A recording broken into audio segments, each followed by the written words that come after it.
Alain Poutou est notre invité, le tout premier de ce matin. Bonjour Alain. Bonjour Monsieur Lumbala, merci de votre invitation. Vous êtes expert en ressources humaines et insertion professionnelle. Ça se dit comme ça? Oui. Et coordonnateur, formateur au centre d'appui à l'entrepreneuriat et insertion professionnelle. Avec vous, nous parlons du monde de l'emploi et aussi du monde des formations, deux secteurs qui sont en une certaine inadéquation lorsqu'on constate la plupart des fiches, des offres d'emploi. C'est souvent des domaines qui ne sont pas des domaines de formation. Pour la plupart. Logisticien. Quoi encore? Suivi évaluation de projet. Suivi évaluation de projet. Assistant administratif. Oui. Mobilisateur communautaire. Tout ça. Gestionnaire de projet. Mais dans la formation, apparemment, il y a une certaine inadéquation. Alors, dites-nous concrètement, est-ce que c'est votre constat aussi? Merci beaucoup, M. Lumbala, de votre question. Vous savez, il y a plusieurs causes du chômage en République démocratique du Congo. Parmi ces causes, la première, c'est celle que vous venez d'évoquer vous-même, c'est l'inadéquation entre les cursus universitaires et les besoins réels des employeurs. Lorsque vous regardez les offres d'emploi qui sont publiées, vous essayez de les analyser. Vous comparez ça avec des filières ou des facultés que nous avons dans nos établissements d'enseignement supérieur universitaire, vous trouvez que ça ne correspond pas. De par les appellations de base des postes, vous les comparez avec les appellations de base des filières ou des facultés, ça ne correspond pas. Lorsque vous allez essayer d'analyser les contenus, c'est-à-dire les job description d'un poste, même si dans l'offre d'emploi, on peut exiger un diplôme en économie ou en sciences commerciales et financières pour les postes de logisticiens, par exemple, mais lorsque vous allez lire les attributions de postes, les job description, les tâches, vous comparez ça avec tout ce que la personne a reçu comme cours à l'université, de première année graduat jusqu'en deuxième licence, apparemment, vous vous posez la question, mais qui est-ce qu'on cherche exactement? Pourquoi? Parce que la formation universitaire, M. Lumbala, de par sa vocation, elle est une formation universelle et universalisée. Ce n'est pas une formation adaptée à ce qu'on est censé faire sur le terrain. Voilà, c'est-à-dire on forme quelqu'un, oui. C'est-à-dire on veut former l'homme complet, c'est-à-dire on vous donne une formation qui touche à tout, mais elle n'est pas adaptée spécifiquement à ce que vous êtes censé faire sur le terrain. Alors la conséquence c'est quoi? Lorsque les gens finissent les études et que maintenant il arrive le moment où ils devraient commencer à postuler ou à faire la recherche d'emploi, ces personnes sont butées à des exigences qu'ils rencontrent sur les offres d'emploi. Effectivement, et cela relance la problématique de l'insertion professionnelle des jeunes universitaires, ceux qui sont formés pour être, comment on appelle, des savants. Ça relance cette problématique de leur insertion professionnelle face aux exigences du monde de l'emploi. Et du coup, qu'est-ce qu'il faut faire? Oui, ce qu'il faut faire d'abord, premièrement, M. Lumbala, il faudrait qu'il y ait des réformes approfondies, des réformes profondes au niveau de notre programme d'enseignement supérieur et universitaire. C'est-à-dire, on devrait être clair à partir de l'université. Lorsque les gens viennent s'inscrire à l'université, chaque faculté devrait être à mesure d'expliquer les débouchés lorsque quelqu'un choisit une telle filière, quelle est la probabilité ou la possibilité que la personne a de pouvoir trouver de l'emploi.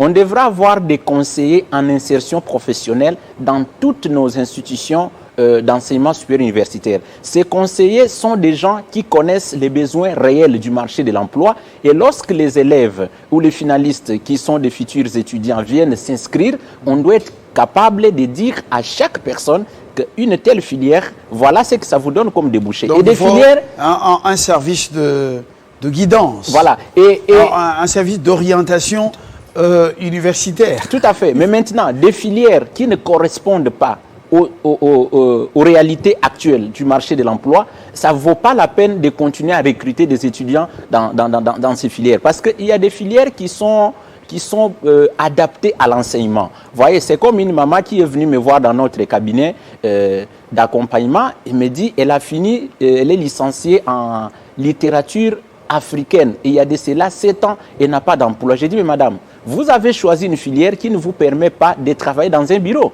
C'est-à-dire, vous avez choisi une filière qui est adaptée à l'enseignement. Donc, il faudrait que l'université soit claire.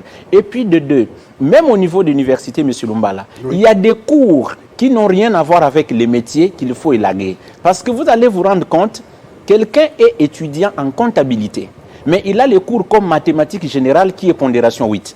Alors, il peut reprendre l'année simplement parce qu'il a échoué en mathématiques. Mais à quel rapport entre les cours de mathématiques et les métiers d'un comptable dans un bureau? Donc, vous allez vous rendre compte que la formation universitaire est en grande partie à la base du taux élevé du chômage que nous avons ici dans notre pays. Parce que la formation n'est pas adaptée aux besoins réels du marché de l'emploi. Alors, on devrait aussi être clair lorsqu'on forme.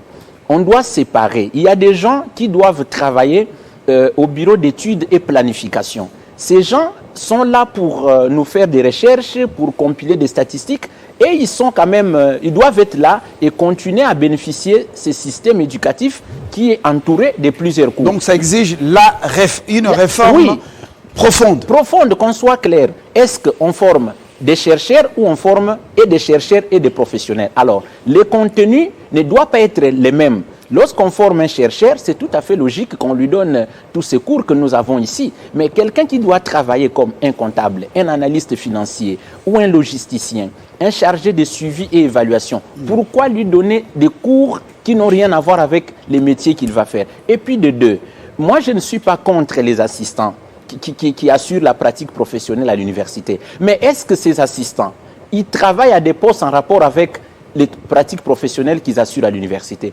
Pourquoi ne pas aller dans une entreprise, par exemple, M. Lumbala, vous faites recours à un comptable de cette entreprise, il vient à l'auditoire, une fois que le professeur à thèse termine sa partie scientifique ou académique... Nous sommes déjà, M. Poutou, dans le système LMD.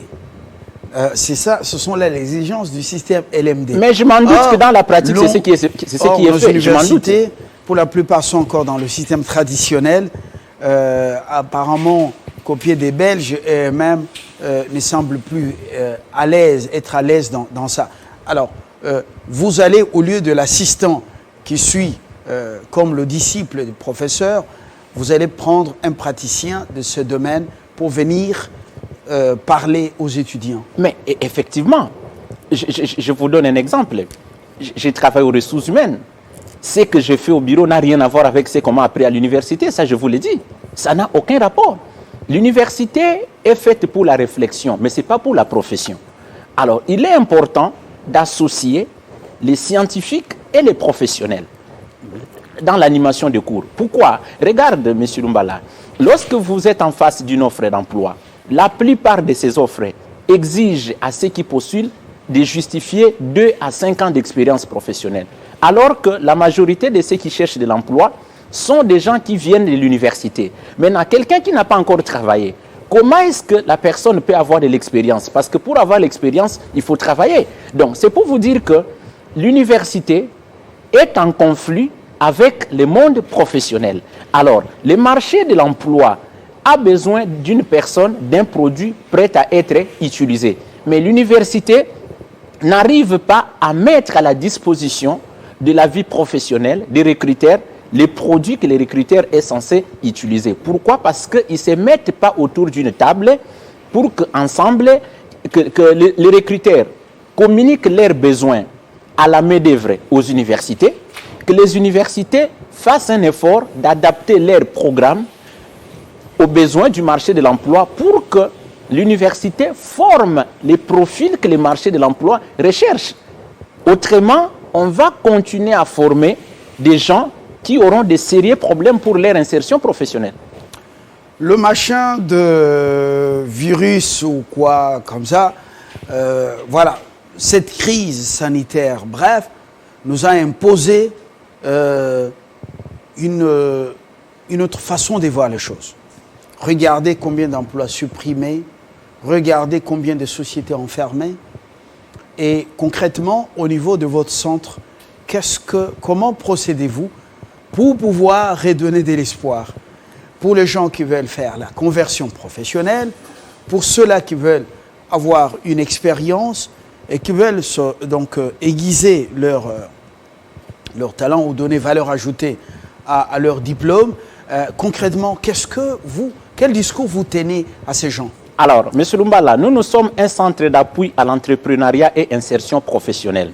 Ce centre est situé à la 10e rue Limité industrielle, dans l'enceinte du couvent des prêtres et missionnaires de Saint-Paul.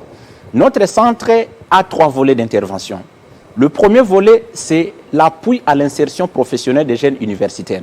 Qu'est-ce que nous faisons concrètement dans ces volets? Dans ces volets, nous avons des entretiens avec tous ceux qui sont à la recherche d'emploi.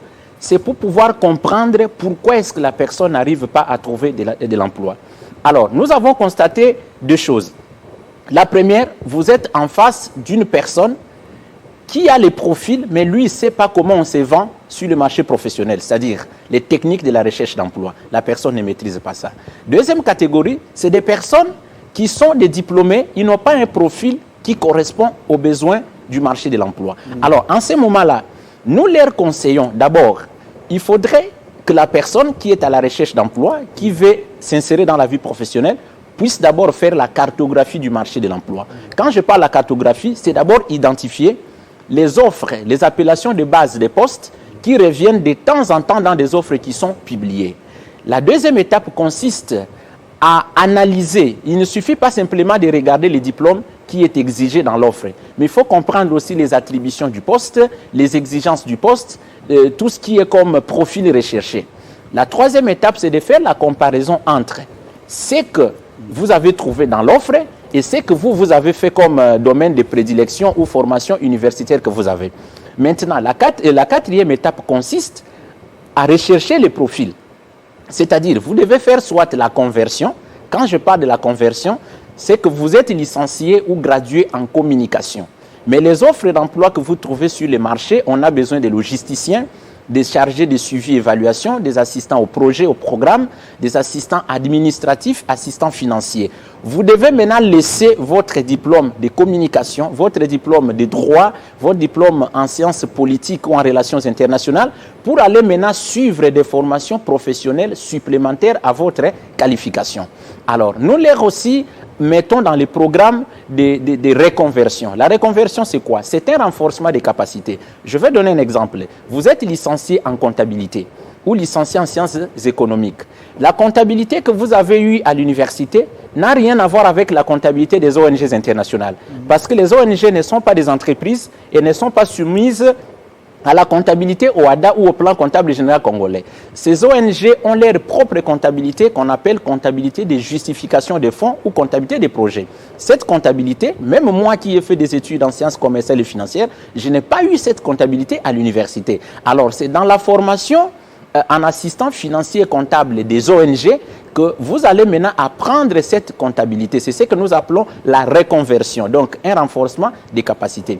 Le deuxième volet, c'est que nous faisons un appui par rapport à d'autres recruteurs qui nous font confiance. Lorsqu'ils ont des offres d'emploi, ils viennent vers nous parce que nous nous occupons de recrutement, des calculs des salaires, tout ce qui est formalité administrative pour les entreprises, les organisations locales. Nous les aidons sur la recherche des financements, la rédaction des statuts, de tout ce qui est document. Alors, ces ONG nous amènent aussi des offres. Nous les facilitons pour le recrutement. Et ceux qui suivent des formations chez nous sont déjà des candidats lorsqu'il y a des offres d'emploi. Ce sont eux qui sont déjà au courant dans la rédaction de leur candidature jusque dans toutes les étapes des processus d'embauche. Tout à fait. Alors, puisque l'avantage, c'est quoi, M. Lumbala? C'est que je dois dire aux téléspectateurs, les centres d'appui à l'entrepreneuriat et insertion professionnelle a des modules de formation qui ne correspondent qu'aux besoins des ONG internationales.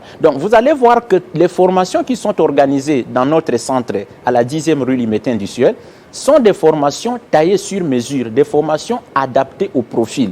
Donc les gens que nous formons, ce sont des gens qui sont compatibles au profil recherché par les recruteurs. Donc vous allez trouver par exemple, nous on ne donne pas des formations de manière universelle ou dispersée, nous avons des formations de logisticiens, des formations des assistants administratifs et ressources humaines, formation des assistants financiers comptables et des projets, formation en monitoring, suivi, évaluation, formation en assistant au programme et projet, formation en mobilisateur communautaire. Donc, qu'est-ce que nous faisons, M.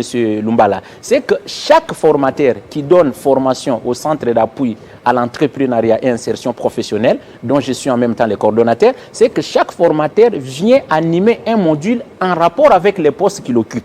Donc, si on veut former un journaliste, on fait recours à vous, qui êtes un journaliste professionnel, vous venez à l'auditoire, vous expliquez aux gens qu'est-ce que vous faites au bureau. Vous voyez un peu. Donc, l'avantage, c'est quoi?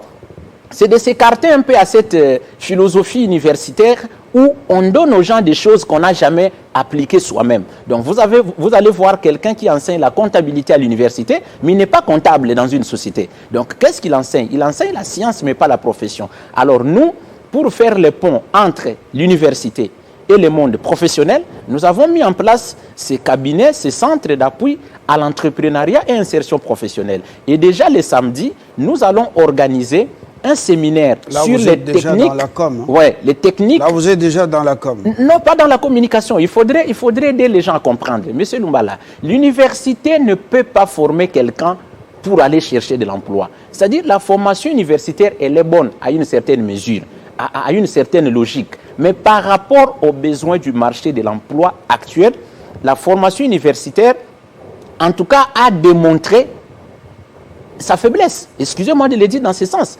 À quoi ça sert tout ce qu'on nous apprend à l'université, des pyramides de Maslow, les équations de Lagrange, Taylor, Henri Fayol, David Ricardo, Jean-Baptiste, ces choses-là sur le terrain ne s'appliquent pas. Ça, je vous l'ai dit, ça ne s'applique pas. Pourquoi l'école doit continuer? Mais c'est ça le problème. L'école doit être claire. Lorsque nous voulons former quelqu'un qui doit travailler au bureau d'études et planification, il faut former cette personne telle que la formation universitaire est organisée.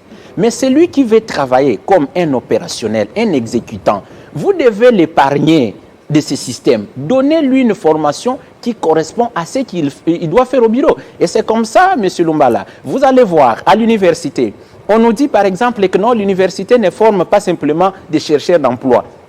L'université forme aussi des créateurs d'emplois. J'ai posé la question à un professeur. Je dis, monsieur le professeur, avec tout le respect que je vous dois, dites-moi, les créateurs d'emplois, on les forme avec quel contenu? J'ai eu les cours d'initiation à l'esprit d'entreprise. Monsieur Lumbala, ces cours, c'est pondération 2 à l'université. Mais la mathématique ou méthode quantitative, pondération 8, pondération 6. Comment ça? Vous dites que vous formez quelqu'un qui doit créer, mais vous ne lui donnez pas un contenu qui correspond. Alors aussi, il y a cette problématique de l'absence d'une valeur ajoutée à la qualification. Comment, à ce jour, quelqu'un peut aller chercher de l'emploi, mais il n'a que son diplôme universitaire, il n'a pas fait la formation en informatique, il n'a pas ajouté d'autres valeurs ajoutées à sa qualification. La valeur ajoutée. Mais justement, il faut que le monde du travail, qu'il y ait une table ronde entre le monde professionnel et le monde académique pour pouvoir tabler sur tous ces paramètres. C'est très important. Je vous explique une chose, M. Lumbala, simplement parce qu'on n'est pas trop écouté. Nous avons suggéré qu'on puisse scinder. Vous voyez, on a le ministère d'Emploi, Travail et Prévoyance sociale. Normalement, il faut d'abord commencer par scinder ces ministères. Travail et Prévoyance sociale, un ministère à part. Emploi, formation et insertion professionnelle, c'est aussi un autre ministère. Pourquoi? Puisque c'est dans la table ronde dont vous venez d'évoquer ici, devrait être organisée par qui? Par d'abord la FEC, qui est la Fédération des entreprises du Congo. Vous avez les forums des ONG internationales, vous avez le ministère de la fonction publique et le ministère de l'enseignement supérieur universitaire. Que les recruteurs disent aux universités quels sont les profils dont ils auront besoin dans 5-10 ans et que les universités adaptent leur formation par rapport aux besoins du marché de l'emploi. C'est comme ça que moi je reste convaincu de l'apport de notre centre. De la table ronde. Tout à fait, l'apport de notre centre. En attendant ces réformes, les centres existent à Limete, à la 10e rue industrielle, Pour répondre à cette problématique, déjà ce samedi, nous allons organiser une formation sur les techniques de la recherche d'emploi, la rédaction du CV, lettres de motivation, techniques d'interview d'embauche et même comment contourner les années d'expérience dans les offres. Donc les téléspectateurs qui suivent cette émission, M. Lumbala, peuvent déjà venir à la 10e rue du Métain du Sueur, au couvent des prêtres et missionnaires de Saint-Paul, pour s'enregistrer à cette formation. Merci beaucoup. On est fixé. C'est important, hyper important. On reviendra à vous. Vous voyez que je vous ai laissé narrer, parce que vous-même, gourmand à la parole. Non, pas gourmand, M. Lumbala. Nous disons des choses qui sont claires. Oui. Il faut aider les jeunes. Nous travaillons. Ça fait 15 ans que je suis dans la vie professionnelle. On doit aider les jeunes à quitter cette ignorance. Merci beaucoup, M. Mpoutou. C'est pourquoi je vous ai laissé narrer, parce que ce sont des choses qui tiennent la route, je répète. Merci d'être venu. Je rappelle que vous êtes expert en relations, plutôt en ressources humaines et insertion professionnelle. Vous êtes à la tête de ce centre dont vous êtes coordonnateur et formateur. Merci. Je crois que pour ceux qui ont besoin peut-être de vous, on vous fera part. Merci beaucoup, M. Lumbala. Le numéro de contact, c'est 082 53 9 0016 082 53 9 0016. Merci. M. Mpoutou, Alain, d'être venu et de nous avoir édifié sur ce point. On va terminer avec une dame. Nous, jeunes, exploitons notre potentiel. Jemima.